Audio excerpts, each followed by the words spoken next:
Don't just entertain that. Kill them with kindness. Kill them with your education. He's trying to provoke us. Black lives matter.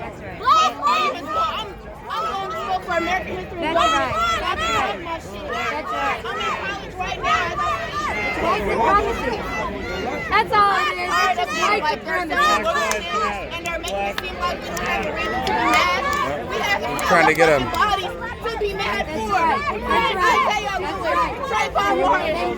Do you think that the majority of people don't think Black Lives Matter right now? Well, I think it's about how do we structurally how do we structurally organize police and government in a way that values Black lives? A lot of times Black lives are valued only in a way that commodifies them. So in Ferguson, a big of the problem is the fact that the city was so over ticketing Black residents because that's the way that they funded their city council Do you or think that this- prison. Appreciate you having me.